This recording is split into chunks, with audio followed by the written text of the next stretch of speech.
तो मैं आपसे वो पूछना चाहता हूँ, राहुल गांधी की जो यात्रा निकली ईस्ट से वेस्ट तक, वो बार बार सड़क चलते पूछ रहे लोगों को कि अपनी जात बताओ, कास्ट क्या है तुम्हारी, कास्ट क्या है, क्या जाते हो। ठीक है, समझिए। आरोप यह है कि एक तो बीजेपी ये सेंसस नहीं करा रही कास्ट का, उसको बहुत अहम मानते हैं। दूसरा, उनका कहना है कि जितने भी आईएएस अधिकारी हैं या जो सीनियर अधिकारी हैं, उसमें ज्यादा अपर कास्ट के लोग हैं, जो दलित हैं, पिछड़े हैं, SC ST, उनको इतना मौका नहीं मिलता। तो उस पर आप कैसे? बहुत तेज हो रहा है, बहुत तेज हो। देखिए, राहुल गांधी को कुछ NGO कुछ पकड़ा देते हैं और बेचारे बोलते रहते हैं। देखा आपने लापरवाही का नतीजा है।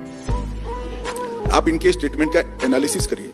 देश का प्रधानमंत्री OBC है, इनको दिखाई नहीं पड़ता। तभी मैं माफ करना, गुस्से में इधर उधर निकल जाता हूँ। देश की कैबिनेट में 27 मंत्री OBC है, उनको दिखाई नहीं पड़ता और वो ज्वाइंट सेक्रेटरी गिनने में लगे हैं। जनता माफ नहीं करेगी। अभी मैं आपको बताता हूँ, ज्वाइंट सेक्रेटरी की आयु करीब 52 के आसपास होती है। राहुल भैया, 52 साल पहले हम भर्ती नहीं करते थे। थोड़ा तो न्यूज दिखा दिया करो ना, थोड़ा सा। आप भर्ती करते थे, वो आकर अभी ज्वाइंट सेक्रेटरी बने। उनको मालूम ही नहीं है वो क्या बोल रहे हैं। ये बड़ी अच्छी बात कही आप। ये सारा गणित जो करा रहे हो तेरे दादों परदादों ने किया हुआ है भैया, हमने नहीं किया है। अच्छा बात नहीं है।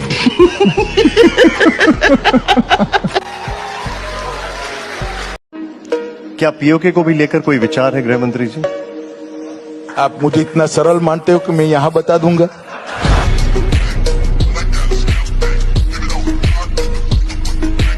कि देश का कानून किसी भी एक धर्म के खिलाफ कोई डिस्क्रिमिनेशन नहीं करेगा, भेदभाव नहीं करेगा। ना इटली का नेता चलेगा और ना ही घुसपैठिया वोटर चलेगा। सवाल ये पूछा जा रहा है कि अगर क्रिश्चियन आ सकते हैं, पारसी आ सकते हैं, एक सेकंड, हिंदू आ सकते हैं, राहुल, सिख आ ये आपका अपना सवाल है या विपक्ष के लोगों का? स्पष्ट दोनों का। नहीं, ये जितने भी ISI स्लीपर घूम रहे हैं। तो मुस्लिम पर्सनल लॉ क्या है? नहीं, मेरा सवाल का सुनिए। पहले मेरे सवाल का जवाब दो ना भैया। भारत का आधार कार्ड लेकर के इनके भी कमर में रस्सी बांधा जाएगा। मुस्लिम पर्सनल लॉ क्या है? आप नहीं समर्थन करते हो? मैं तो UCC का समर्थक हूँ, एकदम UCC होना चाहिए। तो OAC को भी पूछो। मैं तुमको अच्छे से समझा देती हूँ। धर्म के आधार पर कानून नहीं होना चाहिए, वो कहने वाले मुस्लिम पर्सनल लॉ का समर्थन करते हैं। राजस्थान में बच्ची का बलात्कार करके उसको भट्टी में जला दिया गया। क्या समझ रखा है सबको? किसी में सोच नहीं है क्या? समझ रहे हो ना? मैं बताता हूँ क्यों इसमें 5 ही धर्मों को लिया गया है। बाबा जॉन चा झालन ओके के रोक पावेला।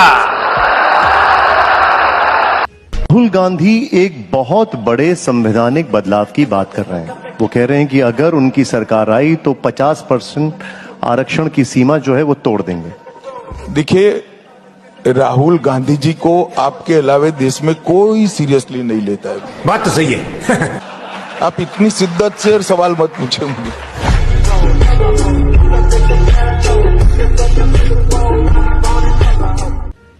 ये कटु वास्तविकता है, होना नहीं चाहिए था।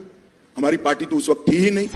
अगर होती निर्णायक स्थिति में तो हम कभी इस देश का बंटवारा नहीं।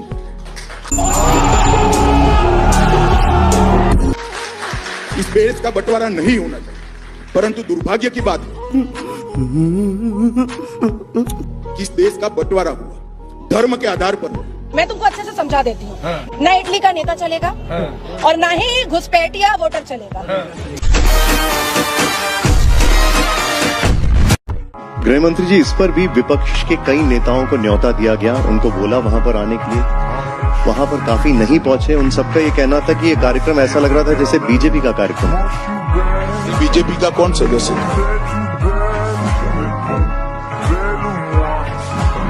ठीक है,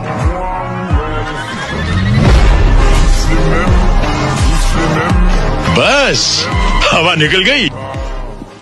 गृह मंत्री जी, एक चर्चा बहुत ज्यादा है, अगर हम शुद्ध राजनीति की एक और बात करें, वो ये है कि प्रधानमंत्री जी दूसरी सीट से दक्षिण से चुनाव लड़ सकते हैं, ऐसी चर्चा चल रही है। मत पढ़ो ना, इसमें पार्लियामेंट्री बोर्ड का काम है, काहे को आप करने लगते हो? आप हमारी पार्टी ज्वाइन कर लो भाई, अगर ये सब जानना है तो चले।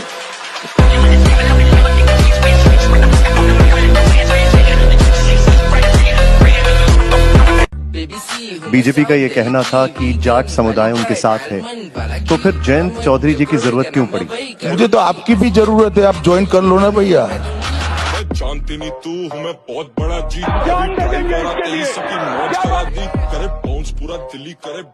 सर, ओवैसी ने कहा है कि अगर यहाँ पर इलीगल रोहिंग्या पाकिस्तानी या बांग्लादेशी रहते हैं तो होम मिनिस्टर अमित शाह क्या कर रहे हैं, कार्रवाई क्यों नहीं करते? भाई मैं जब कार्रवाई करता हूं तब तो हाय तौबा करते हैं पार्लियामेंट में, देखा नहीं है आपने? मैं इस बिल को फाड़ता हूँ, ये हिंदुस्तान को तोड़ने की कोशिश कर रहा है। मैं इस बिल को फाड़ता हूँ, ये हिंदुस्तान को तोड़ने की कोशिश कर रहा है। अच्छा बात नहीं है। कितनी बड़ी आवाज में रोते हैं और ये एक बार लिख कर मुझे दे दे, बांग्लादेशी और रोहिंग्या को निकालना है, बाद में मैं करता हूं, जरा लिख कर देने के लिए बोल दीजिए उनको।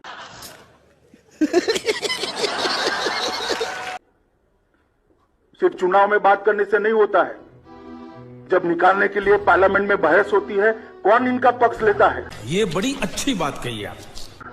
देश की जनता जानती है, सबने लाइव टेलीविजन पर देखा है। खोटा खोटा बात बंद, बनना है तो बाप